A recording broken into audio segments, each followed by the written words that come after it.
Well, thanks for joining us for another video. Plenty to discuss today on Harry Maguire's interview with Sky Sports. Also, a little bit of transfer news coming up later on in the video, so stay tuned for that one. Get involved in the comment threads as usual, because we do want to read out some of your opinions in today's video. First place to start, Harry Maguire. A lot to discuss. A lot to discuss, and when Harry Maguire speaks, you have to listen to him, because sometimes you're left baffled. He sees the world in a different view than what we see it. That's how I see Harry Maguire. He has come out many, many times and come out with comments, and it's like, where do you get that from, Harry?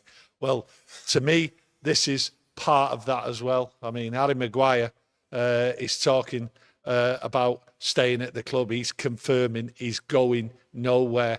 And really, my future's here. I look at Harry and say to myself, have you not seen who Man United's main targets have been this season?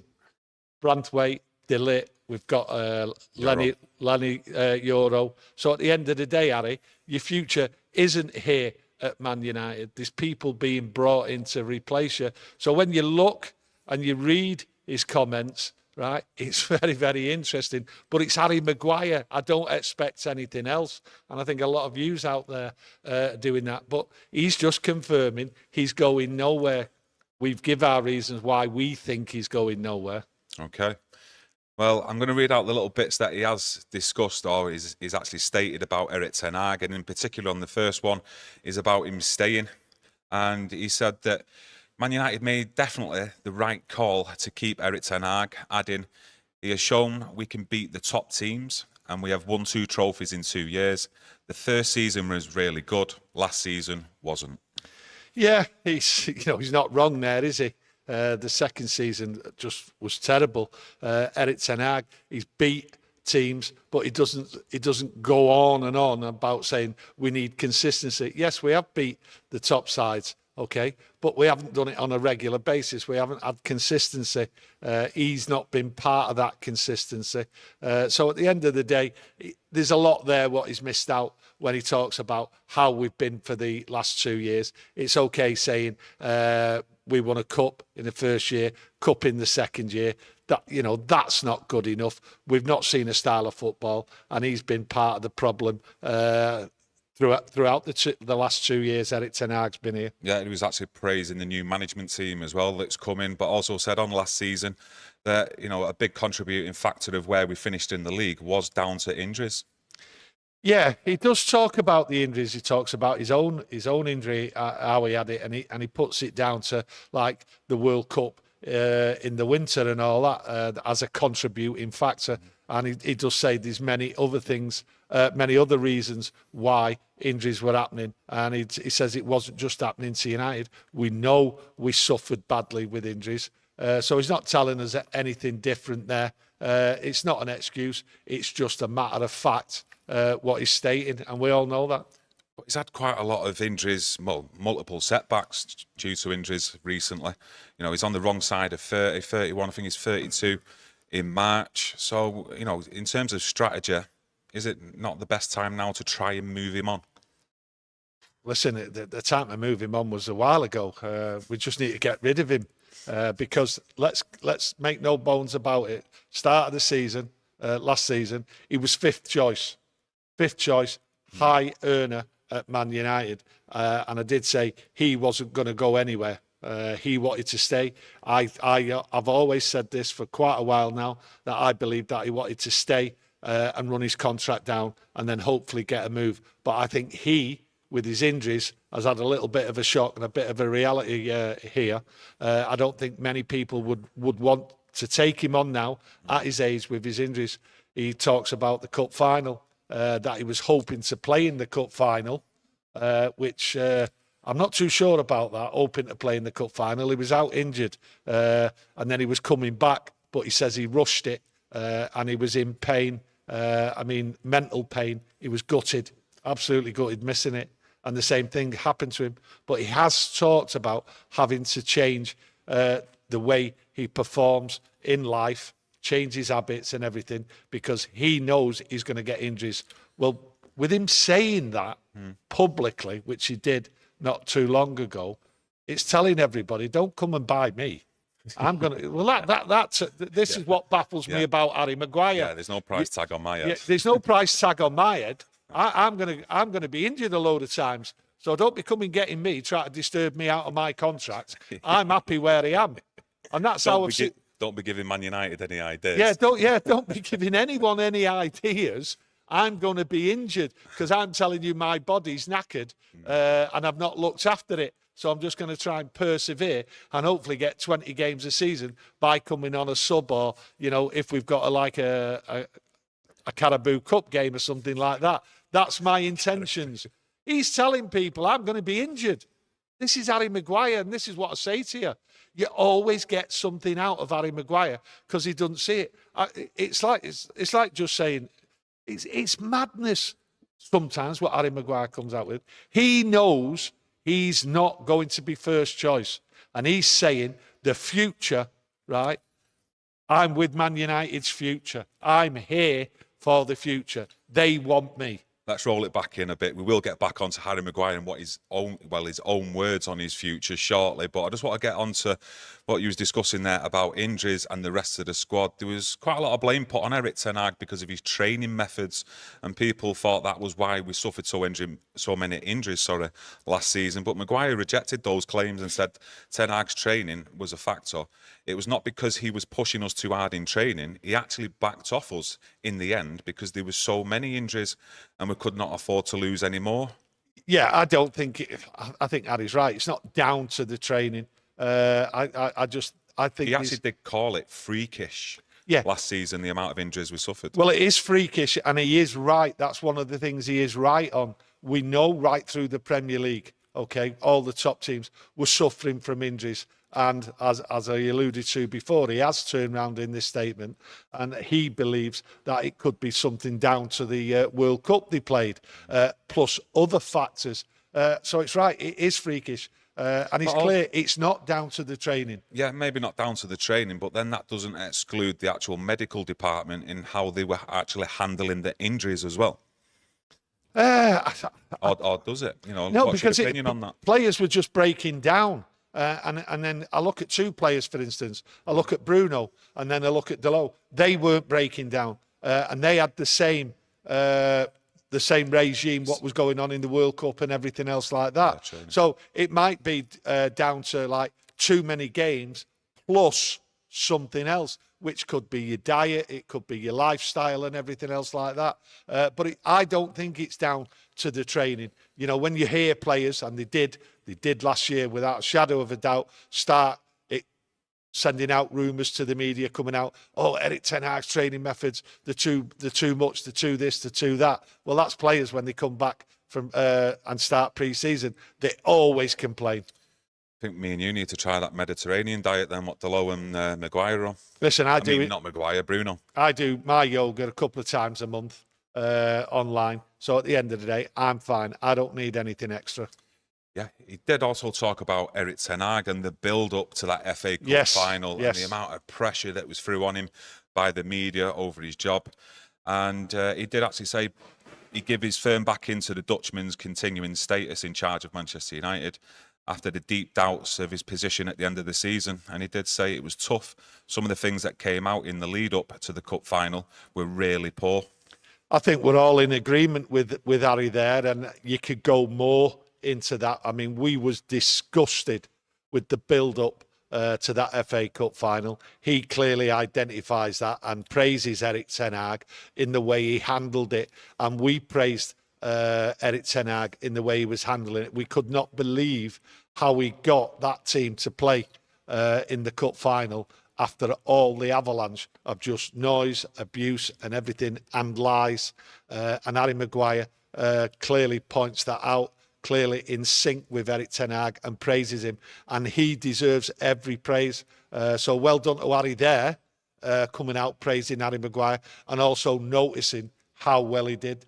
You mean Harry Maguire praising Erik ten Hag? Harry Maguire praising Erik ten Hag. Yeah, he did actually say, you know, nothing really changed in his demeanour as well in training, etc. And that's what really surprised him. And it must have, galvanised a lot of the players in the squad as well in the build-up to that FA Cup final, because the performance definitely showed that on the day. Yeah, well, if you look at Eric Ten Hag on the build-up of it, it was having no nonsense whatsoever from the media or anyone. And then when you see him on the day of the cup final, the day before and all that, his demeanour was bang on. He was there, stood tall, stood proud, and really fighting. And he was in there as the captain of Manchester United, and that's what he was representing. Eric Ten Hag. I'm here. Get behind me. Everyone who's a United fan, stick with me. Everything's going to be fine. And his demeanour and everything, it all worked out right. When you're reading them actual 2 snippets that we've just put up on screen, after I've read the full article, I'm not too sure if everyone else out there has, but when I finished the article, I got a sense of this is the words of a captain at Manchester United and what they would actually come out and say in the way he was actually backing the manager, backing certain players, which we'll get onto later on in the video. I actually felt like it was a bit of a powerful interview from Maguire. No, this is the thing with Harry Maguire. This is what I was saying at the beginning. I'm not slagging Harry Maguire, okay, with this interview. It just seems as though he doesn't see the same as we do as the world. There is some good points in this, and we're highlighting them, and quite rightly. But there's also some baffling things, and the way he does speak. And I got to say, yes, it sounds at points that there is a captain's speech in here, right? But to me, he's deluded on certain things going forward. Should we get into that? Yeah. Should we get into the comments he said about his future? I'll read out that bit highlighted in red. Listen until I get told you're up for sale, or we want you to leave. I want to play for this club and make it successful again. All the things I'm hearing and seeing from everyone involved is I'll be part of this club for the future. But he's ignoring the fact, okay, that Sir Jim Ratcliffe, Ineos have come in here, and all the reports are they will listen to offers for virtually all the players. Well, Harry Maguire knows he's up for offer. It's just like what I said before. No one's coming in for Harry Maguire, okay, because they know he's going to be injured, because Harry Maguire is telling people at the end of the day, right, Harry Maguire, great statement, his future, he's deluded on it, completely deluded on it. That's how I see it. Going forward, he will stay here because I don't think he wants to go. He wants to stay on his contract, on his money. And if he believes that no one's coming to him to talk to him about his future and he's going to wait until someone speaks to him, no one's speaking to him. Harry's there. He's 5th choice. That's what he is. It is baffling with him. But it's Harry Maguire. It's what he does. Captain speech in half of it, and another is just deluded. 5th choice though, but he still made 31 appearances in all comps last season. I know it was obviously needed due to injuries, etc. But he did fill a role. Yeah, listen, I for one have to turn around, and I've said it many, many times. Right, he did fill a role. Yes, he came on many times because of injuries and all that. And what he did, and I congratulated him, and I thought he's fought well against the adversity what is out there against him. And some of that adversity comes from me. I acknowledge that because I don't think he's the future of Manchester United. And he did play well. There is no 2 ways about that. So I've held my hands up many, many times and said, Harry Maguire, I've even gave him man of the match a couple of times last year. So when I go on about Harry Maguire, and I'm critical of Harry Maguire, I'm also in praise of Harry Maguire. And I acknowledge that the game, that he has come back and he has fought against the negative. But the thing is, he is not the future going forward. The transfer strategy, what we're seeing now, and the targets tell you he is not the future. But he chooses to ignore that. But he's quite happy to ignore it. He's in an Harry Maguire world. He did actually talk about the new signing as well, Lenny Yoro, and he said, we must remind ourselves he is really young. There are going to be mistakes, but he has all the attributes of a centre-back in the modern game. He also alluded to, it's my job to help him along, communicate well, and let him know what we expect. Yeah, my job to help him along by pointing out you're going to make loads of mistakes. What's that? That's not a captain. 1 minute he's doing a captain's speech, and then the next thing you know, he's saying, yeah, he's young and he'll make loads of mistakes and that, but I'm there behind him and all that. No, you're not. You are behind him. Your fifth choice, Harry. That's what you'll be. Lenny Yoro is coming into the side. He's taking people's places.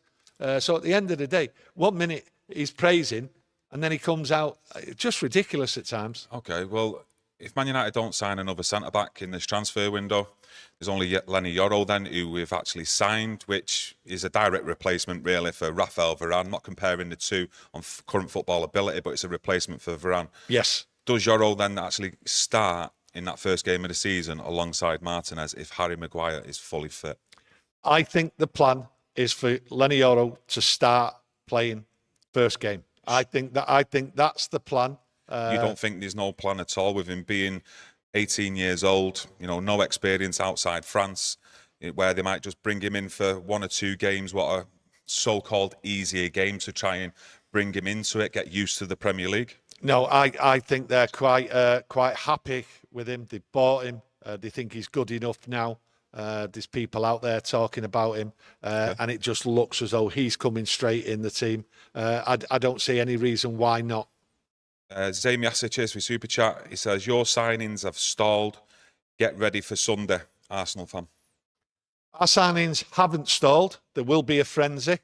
What's coming? A frenzy. There will be a frenzy. Beginning of August, there will be a frenzy amongst all clubs. What it is, people are negotiating. Targets are there. There's plenty of targets in every position. And it's just a matter of, can we get our players out? So that's what's stalling. Not getting the players in. The targets are there. It's just a matter of, can we fund them? And then come Sunday, at the end of the day, Arsenal, Man United, simple as this. If Man United win a trophy, that'll be great. But listen, anything less for Arsenal at the end of the season than winning the league, right, is a failure. Simple as. Yeah, he's had more than enough time now, Arteta, to actually build a squad, surely. He's got a squad. He just can't win anything. But hey, it's only a friendly. Yeah. Jarrad Branthwaite as well. Seen some reports coming out yesterday. This one I've picked up from the Daily Mail, and it's saying he has got no intentions of signing a new deal at Everton. Well, this then just, we've just talked about Harry Maguire. If he's got no intention of signing the deal, then at the end of the day, August will be a frenzy. United will go back in. And I have said many times, he was the number one target at the start of the transfer window. He's the first player they went for. They're targeting him, and they just sat there. And what Branthwaite will be doing, he'll be pushing and putting pressure on Everton. And if he doesn't sign that contract, because that's the word, that he's being offered a new contract, clearly from that report, he is not happy and he wants out. So it's just down to Man United. Come back. Let's see if we get players out, see if we've got the money, see if we can do the deal. And at the end of the day, we always know that De Ligt's there. So it's one or the other. And we have said for a long, long time now, we have to get 2 centre-halves in. But Harry Maguire knows that. Yeah, I think his current contract, Branthwaite, runs until 2027. Yeah. So still plenty of time on that. And he wants Everton to match the reported 160 grand a week that Man United have offered him. So what do you think? Well, the report there, I'm not too sure about that report. Matching Man United's offer of £160,000 a week. Can you imagine United actually offering him that? I don't think so. No, I can't see that. So I'm going to take that with a pinch of salt, that report about the actual wages and that. And you can never trust when you hear about a player's on this or a player's been offered this money and that. But 160 grand seems a lot to me, especially when Man United would know what he's on. At the end of the day, what would he expect? 120 grand maximum? I think so. Young player, had one good battling season with Everton. United have pinpointed him as a player for the future, but someone who can come straight into the team and who has proved himself. So yeah, I don't think, me personally, he should be in anywhere over 100 grand, to be honest. I've seen reports there saying that Xerxes is on 56 grand a week. So for a player who's just had one good season at Everton, who just sit back, compact, suits an actual defender, suits a holding midfielder, that sort of style of play, for me, I wouldn't even go anywhere near 100 grand a week. But, you know, who am I? It's a different setup in Manchester United who actually know what they're doing. But I'm going to go into the chat. Dubsy, cheers for your super chat. It says, can you rate Ineos's work and transfers so far since being at Manchester United? I've got to rate it 8 out of 10.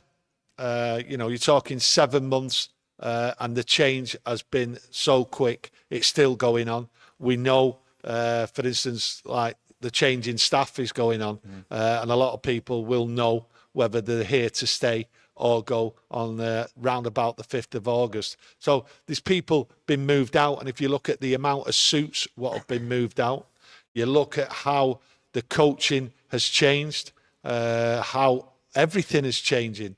People know what they've got to do. It's being run professionally. It's being run by people what know what they're doing. At this moment in time, everything is hunky-dory. So to me, I would rate it 8 out of 10. No two ways about it. Still need to get a centre-half in, though, don't we, as well? I'm not saying that I judge the score any more or any less, but I do think that's a real priority position. Now, we've got a centre-forward in, which was a priority. We actually wanted to be greedy and have 2 this summer transfer window, but you can't have everything in life, especially what goes on with PSR, FFP, all that kind of stuff. But as long as we can get another centre-half in, I think Erik ten Hag then would be also more than happy because of the way he plays, building up from the back. I think what you have to look at with what's going on and with your ratings, how good it is or how poor it is, I think if we get a centre-half, another centre-half, which to me is vital for a long season, the amount of games and all that, and how tough it is. Okay, and with this, and with what he's got to do with the team, he's got to do a high press, and there's lots of running. So we've got to get 2 centre halves in, and we need another midfield player. That's what we need. If he gets that, then you have to look at it for an organisation what's come in and turn things round how we operate. Then you might be getting a 9, they might be getting a 10. That's how it looks to me. But without the centre half and without the midfield player, okay, still early. We've still got quite a while to go. You know, they could become a problem though if we don't get another centre half in this summer. If they don't extend that option to, you know, well, they don't extend the option on Maguire's contract, so his contract runs out at the end of next season. Johnny Evans' contract, he's got a year that runs out, and they don't renew any of them. There's 2 centre halves who are actually planned for the squad and to be used this Premier League season. So them 2 will need replacing. Them bodies will need replacing. I think what may happen is they might offload a centre half and bring one in. Do you think Lindelof's a possibility to leave this summer? Yes, I think it's Lindelof because Maguire won't go anywhere. No, Maguire's going to chain himself to the railings outside here. I think it'll be Lindelof what goes. Been plenty of talk about Lindelof being offloaded. And to be honest with you, when I look at Lindelof, I go back to it. I don't think his family's too happy, especially after the house getting burgled quite a while ago. So I think they'd like a change. So that's what puts me on the radar, that Lindelof will go. So to me, Lindelof goes, get another centre half in, and then you look at next year. Well, next year's next year, isn't it? Yeah. You just got to keep your fingers crossed. Yeah. At the moment, as a fan, keep short term. Hopefully they get the business done, but I'm sure Ineos and Man United are looking for the long term. Bit of news surrounding Hannibal, a player that, you know, we do like, both of us. Yeah. But he's a report this morning that I've seen in the MEN and saying that his preference is to leave Manchester United and go to Rangers. Glasgow Rangers. Yeah. I wouldn't say that's. I'm not too sure about that. I do like Hannibal. I like his enthusiasm, and he gets all over the pitch. But he just takes that one step forward, one step too much, where he commits the foul, bit too aggressive. But he's only young, so that can come out of him. I don't really believe that his preference is Glasgow Rangers to Manchester United. I don't believe that at all. Going into the Scottish League, that's not me slagging off Glasgow Rangers. It's the quality of football there. I don't think Hannibal would want that. I think he would go. I think he'd want to. Why would anyone that age want to leave Manchester United to go in to the Scottish League? I mean, if you look around you when you're at the football matches, lots of Scottish fans over the years have been piling down here to the English League because what they're watching up there is rubbish. So the competition is rubbish. Champions League, they just don't do anything in it. Don't do anything in Europe. So what's he going there for? What does he see? What's better there than here? So just enough of his story, I think. I'm taking it with a pinch of salt. I'm sure he'd like to stay at Manchester United, but again, the club, does Erik ten Hag see him in his plans going forward? I think it's a huge summer for Hannibal, myself, to see what he can do on the pre-season tour. Maybe, possibly, might see him get minutes even in the Community Shield, possibly against Man City, depending what the squad looks like. I think what it is on the USA tour now. And I think if he performs well, I think what Erik ten Hag might be doing, he might be looking and saying, right, can you do it? Can you mix it on the pitch with the first team against some good opposition? And if he can, I think what ten Hag is doing with him by taking him on the USA tour, because he has been out on loan, there has been sort of issues with him and all that. I think he's looking to keep him in the squad because he is a workhorse, a proper workhorse, and he's tough. And he will put it in when needed. So I think that's what the plan is. If he does the business here, then that's fine. If he doesn't do the business, then it might be just used as the shop window, the US tour for him. Bissaka, gotta be honest, I'm getting a feeling we will see him leave this summer. You know, still reports coming out from the likes of Fabrizio Romano, basically saying that there's a potential swap deal with Denzel Dumfries, who we discussed in yesterday's video, but his preference is to move to Inter Milan over West Ham, who I think are looking for Maguire now. Yeah, I think it's definitely that Wan-Bissaka's going. I mean, there's too much noise going on about Wan-Bissaka. Where he'll go, I don't know. But a swap deal, to be honest with you, I mentioned it the other day. Swap deal, that's what it was supposed to be out there, the news. But I look at it. When was the swap deal done? The last big swap deal. You mean straight swap, no money involved? Yeah, Man United. Sanchez and Mkhitaryan. Yeah, but how long ago was that? How tough is it to get a deal like that over? So whether and players' wages and stuff like that. Yeah, there's all sorts of irregularities. There's all sorts of nonsense what goes on with him. Things don't work out. So that'll be a tough thing to do, really, to work that one out, the valuations and everything else like that. But I'm baffled by the Milan. I always thought he was going to go back down to London. I thought he was a London boy, home boy. That's where he wanted to go. But hey, good luck to him. It's a good club to move to, Inter Milan.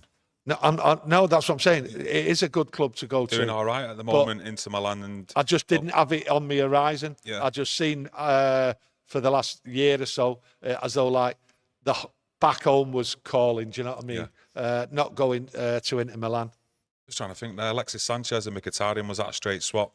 I'm sure it was. I don't think there was any money involved. I don't know. The next one thinks Andy Cole coming here, Keith Gillespie, but I think there was obviously money involved there as well, with Keith Gillespie going up to Newcastle. It's hard for me to think back 2 weeks, never mind that far back. Yeah, but I'm sure Keith Gillespie was involved in that deal with Andy Cole. But the tough deals to do, that's all we know. Yeah, no, they are tough deals, of course they are. Pellistri as well. Not too short on this report, but Pellistri's for your future is always split down the middle with some fans, and he is open to a move to Panathinaikos, which the reports are coming out from over there in Greece.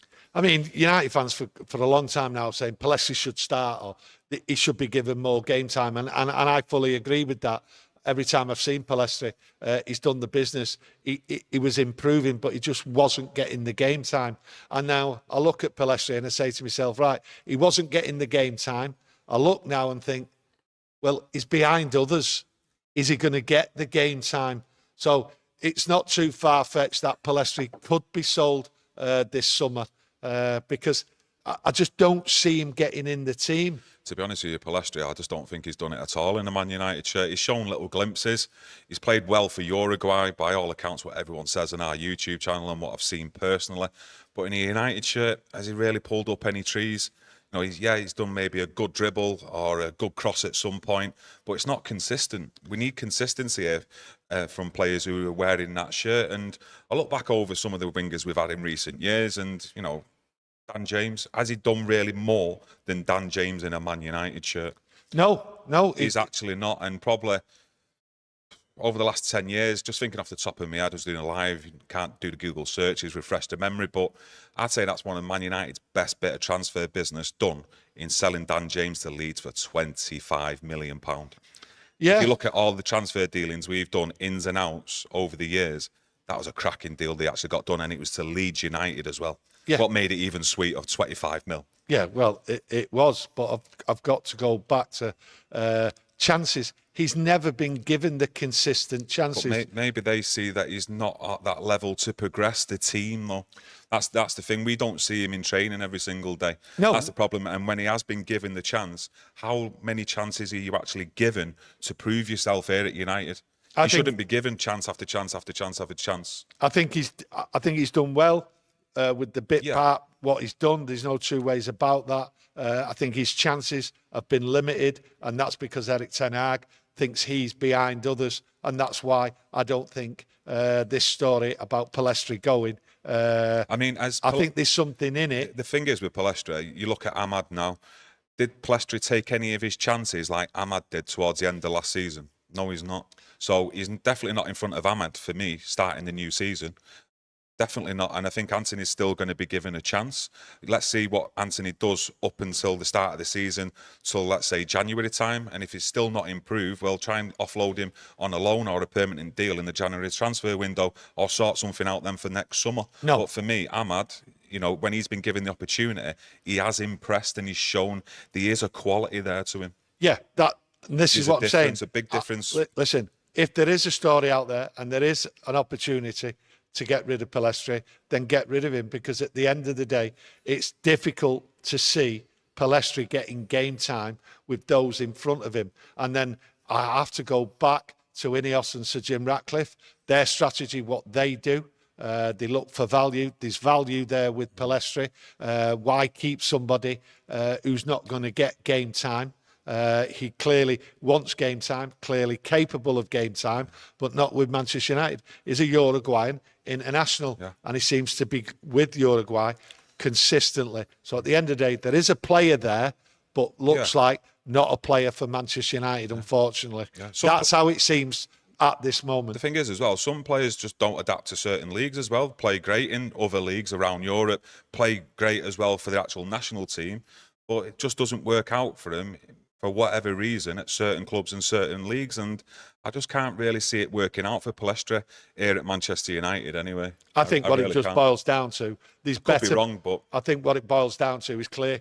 There's better players in front of him, and that's why he won't make it at Manchester United. Yeah, I'd just like to thank everyone for joining us today, getting involved in the chat. Hopefully there's plenty that's been discussed for you to get involved in yourselves with your own opinions. If you've enjoyed the video, you want to help support us, smash that like, and we'll be back on... When are we back now? Tomorrow. Be back tomorrow with another video, so hopefully see you there. Enjoy your Friday, everyone, and we'll see you again soon. Thank you. Thank you.